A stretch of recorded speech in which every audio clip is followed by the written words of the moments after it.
مایوس کیوں ہیں؟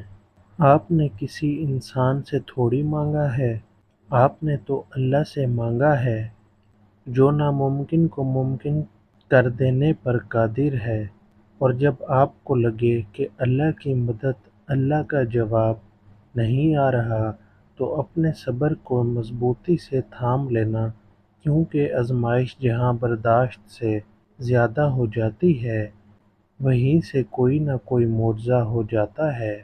حضرت علی رضی اللہ تعالیٰ عنہ نے فرمایا، تکلیف میں سجدہ کرنا اور پھر تکلیف کو دنیا والوں سے چھپانا اللہ والوں کی صفت ہے۔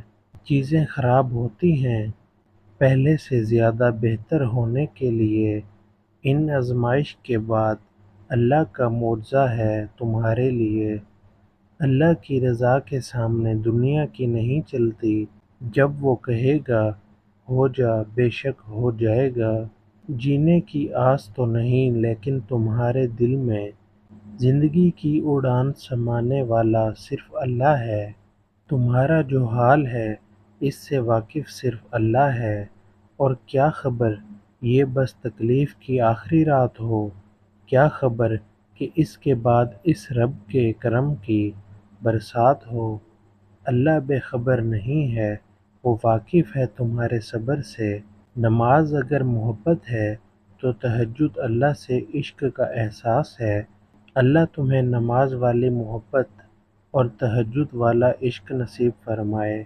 قرآن کہتا ہے تمہارا مستقبل تمہارے ماضی سے بہتر ہوگا۔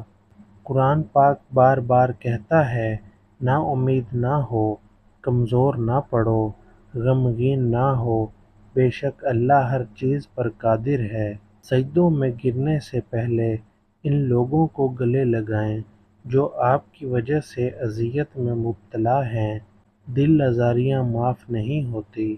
کیا آپ جانتے ہیں اندھیرے ہماری زندگی میں کیوں آتے ہیں؟ کیونکہ ہم اللہ کا راستہ چھوڑ دیتے ہیں اور خود کو غلط بھی نہیں سمجھتے۔ زندگی صرف سسکی سے شروع ہو کر ہچکی پہ ختم ہو جانے والا ایک مختصر ترین عمل ہے، جو شروع تو مٹی کے اوپر ہوتا ہے لیکن ختم ہمیشہ مٹی کے نیچے ہوتا ہے۔ اللہ کو بہت پسند ہے جب تم دنیا سے نہیں اس سے مانگتے ہو، جب تم بے بسی کا رونا کائنات کے سامنے نہیں اس کے سامنے روتے ہو، جب سب ختم ہو جانے کے بعد بھی اس یقین کے ساتھ دعا کرتے ہو کہ اس کے سوا کوئی نہیں تمہیں کچھ نہیں دے سکتا، جب خود کو اکیلا محسوس کرنے لگو تب آسمان کی طرف دیکھ لینا، وہاں موجود وہ اللہ صرف تمہارا ہے۔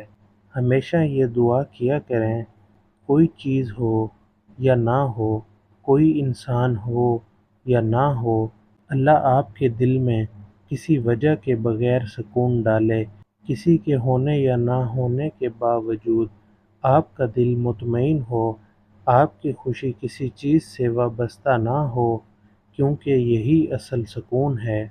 وہ الجبار ہے، یعنی ہر ٹوٹی ہوئی شے کو جوڑنے والا۔ تو پھر یہ کیسے ممکن ہے کہ تم فریاد کرو اور وہ اسے ادھورا چھوڑ دے؟ یہ کیسے ممکن ہے کہ تم اپنا بکھرا ہوا وجود لے کر اس کے پاس جاؤ اور وہ ان کرچیوں کو نہ سمیٹے؟ وہ ایسے سنبھال لے گا کہ تمہیں پھر کبھی تھکاوٹ نہیں ہوگی، تمہیں وہ یوں راضی کرے گا کہ پھر کبھی اداس نہ ہوگے تم۔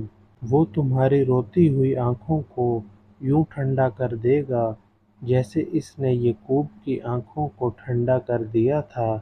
وہ تم تک ہر کھوئی ہوئی چیز بھی یوں واپس لائے گا جیسے وہ اندھے کنویں سے یوسف کو نکال کر یعقوب تک لایا تھا۔ کیا ہو سکتا ہے اور کیا نہیں، یہ سوچنا تمہارا کام نہیں، تمہارا کام بس دعا کرنا ہے۔ پھر دیکھو وہ ایسے معجزے لائے گا کہ تمہارے رونگٹے کھڑے ہو جائیں گے۔